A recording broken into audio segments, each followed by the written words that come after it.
If you're here today, and I'm very happy that you are, you've all heard about how sustainable development will save us from ourselves.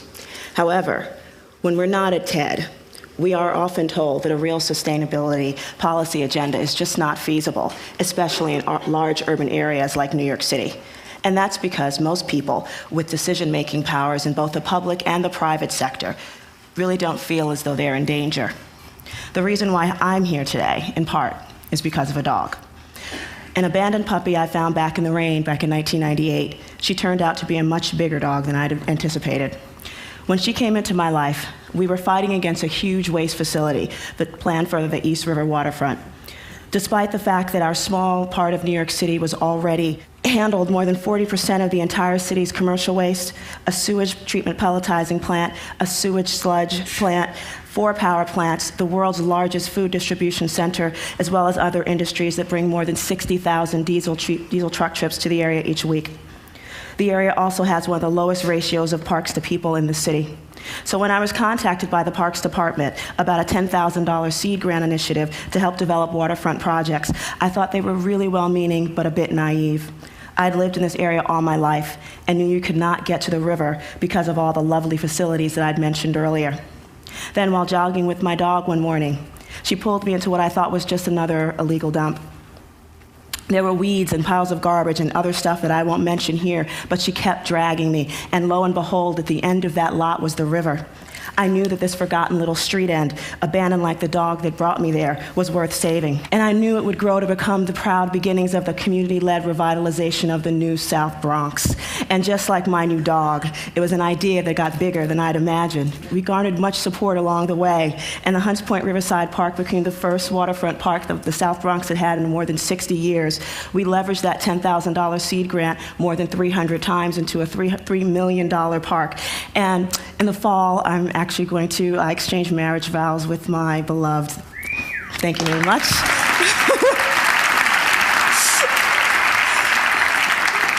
That's him pressing my buttons back there, which he does all the time.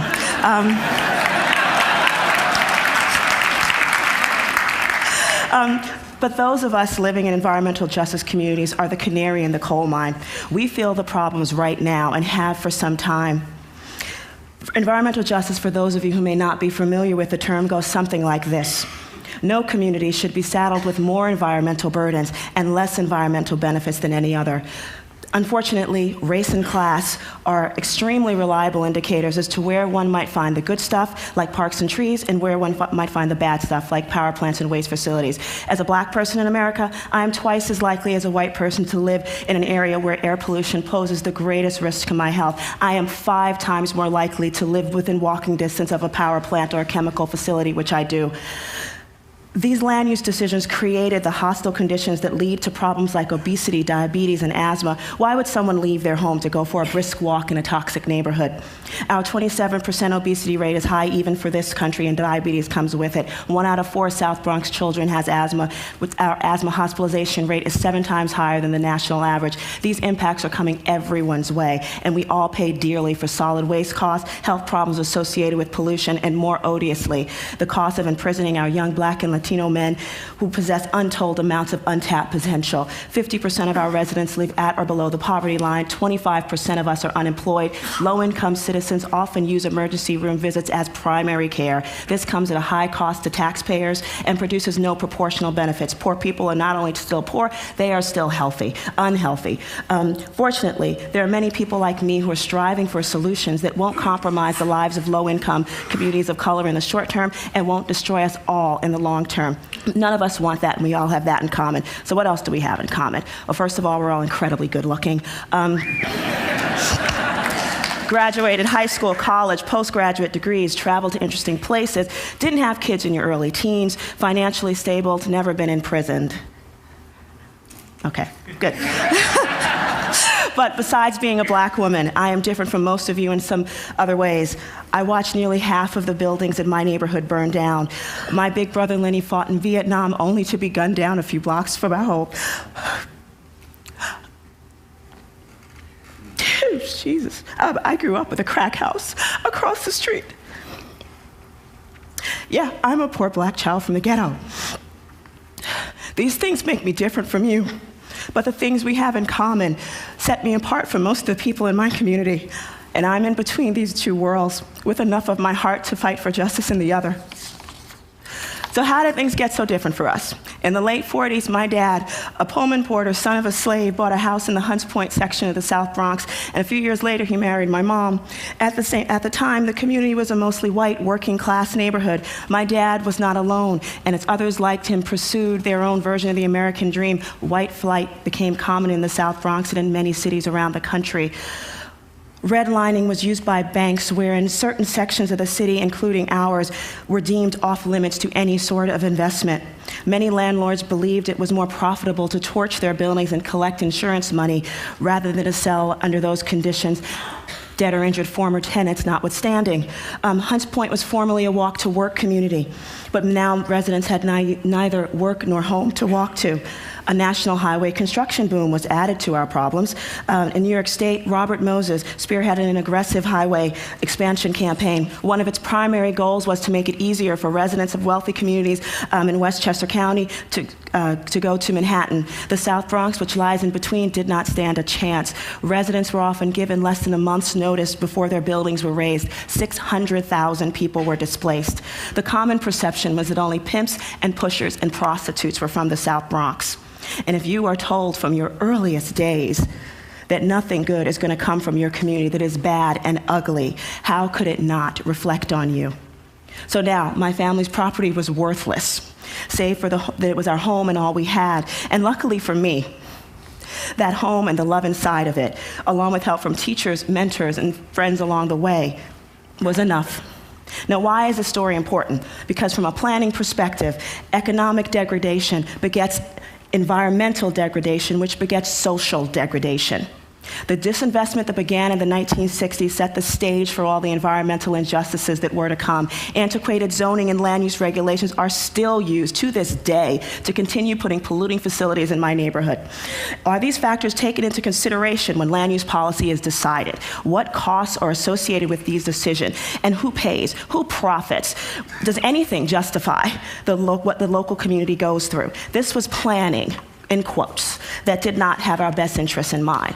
Once we realized that, we decided it was time to do our own planning. That small park I told you about earlier was the first stage of building a greenway movement in the South Bronx. I wrote a $1.25 million federal transportation grant to design the plan for a waterfront esplanade with dedicated on-street bike paths.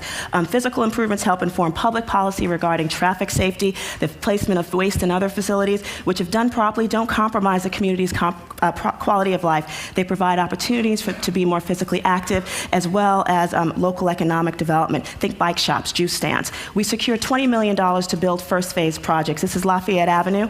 And that's redesigned by Matthews Nielsen Landscape Architects. And once this path is constructed, it'll connect the South Bronx with more than 400 acres of Randall's Island Park.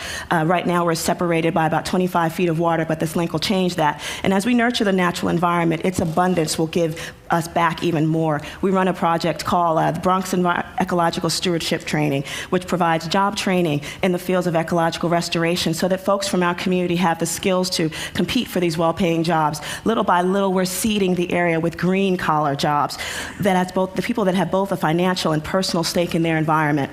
The Sheridan Expressway is an underutilized relic of the Robert Moses era, built with no regard for the neighborhoods that were divided by it. Even during rush hour, it goes virtually unused. The community created an alternative transportation plan that allows for the removal of the highway. We have the opportunity now to bring together all the stakeholders to re-envision how this 28 acres can be better utilized for parkland, affordable housing, and local economic development. We also built the New York City's first green and cool roof demonstration project on top of our offices. Cool roofs are highly reflective surfaces that don't absorb solar heat and pass it on to the building or atmosphere. Green roofs are soil and living plants. Both can be used instead of petroleum-based roofing materials that absorb heat, contribute to urban heat island effect, and degrade under the sun, which we in turn breathe. Green roofs also retain up to 75% of rainfall, so they reduce the city's need to fund costly end-of-pipe solutions, which incidentally are often located in environmental justice communities like mine. And they provide habitats for our little friends. So. So cool. Anyway, the demonstration project is a springboard for our own green roof installation business, bringing jobs and sustainable economic activity to the South Bronx.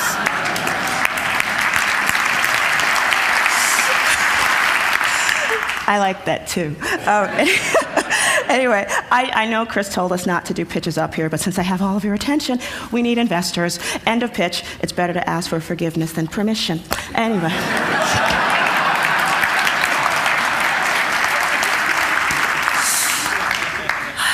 Okay. Katrina. Prior to Katrina, the South Bronx and New Orleans' Ninth Ward had a lot in common. Both were largely populated by poor people of color, both hotbeds of cultural innovation, think hip-hop and jazz. Both are waterfront communities that host both industries and residents in close proximity to one another.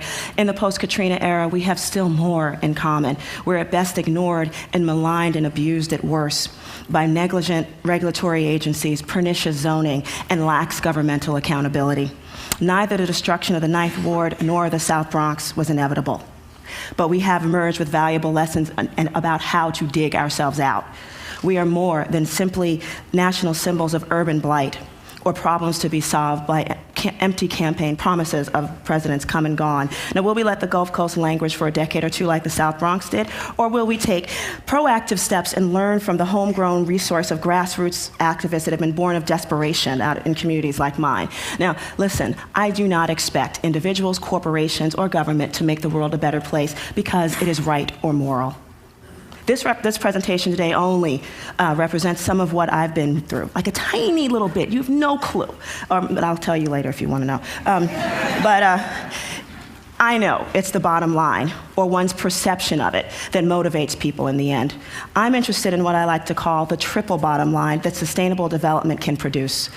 Developments that have the potential to create positive returns for all concerned, the developers, government, and the community where these projects go up. At present, that's not happening in New York City. And we are operating with a comprehensive urban planning deficit. A parade of government subsidies is going to propose big box and stadium developments in the South Bronx.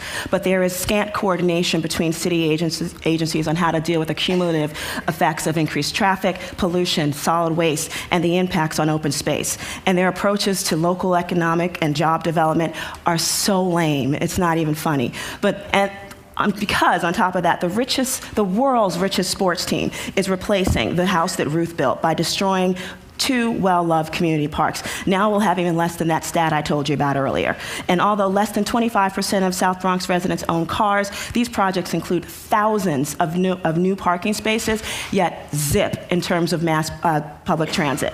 Now what's missing from the larger debate is a comprehensive cost-benefit analysis between not fixing an unhealthy, environmentally challenged community versus incorporating structural, sustainable changes. My agency is working closely with Columbia University and others to shine a light on these issues. Now, let's get this straight. I am not anti-development. Ours is a city, not a wilderness preserve. And I've embraced my inner capitalist. But I don't have, we probably all have it. If you haven't, you need to.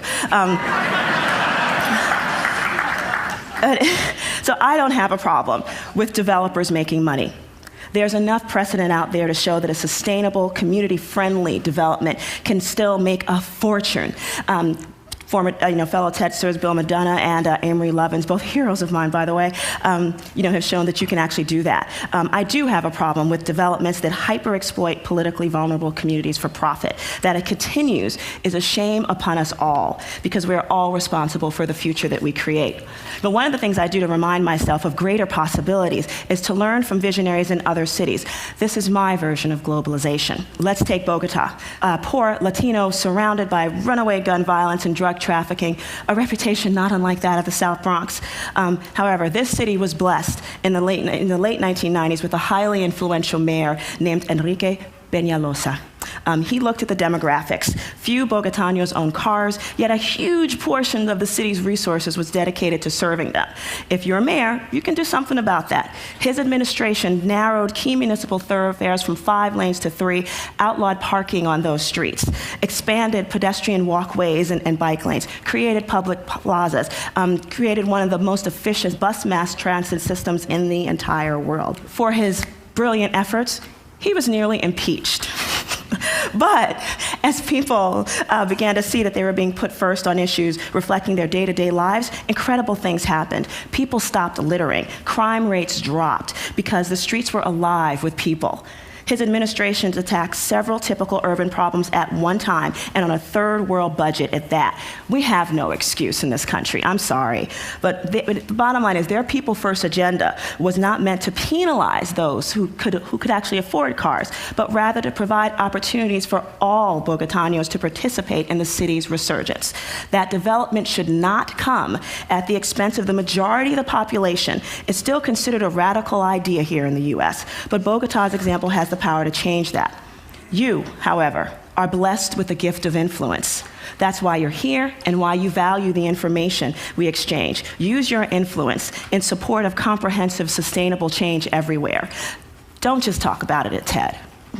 This is a nationwide policy agenda I'm trying to build, and as you all know, politics are personal. Help me make green the new black. Help me make sustainability sexy. Make it a part of your dinner and cocktail conversations. Help me fight for environmental and economic justice. Support investments with a triple bottom line return. Help me democratize sustainability by bringing everyone to the table and insisting that comprehensive planning can be addressed everywhere. Oh, good, glad I have a little more time. Listen, when I spoke to Mr. Gore the other day after breakfast, I asked him how environmental justice activists were going to be included in this new marketing strategy. His response was a grant program. I don't think he understood that I wasn't asking for funding. I was making him an offer.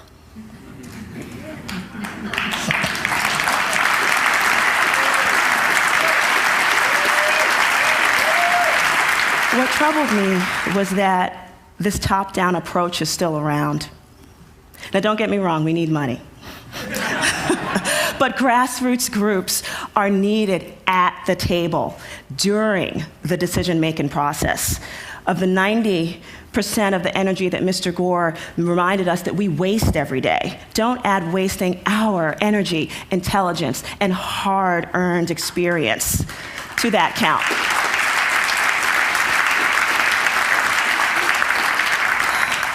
I have come from so far to meet you like this. Please don't waste me. By working together, we can become one of those small, rapidly growing groups of individuals who actually have the audacity and courage to believe that we actually can change the world. We might have come to this conference from very, very different stages in life, but believe me, we all share one incredibly powerful thing. We have nothing to lose and everything to gain. Ciao, bellos.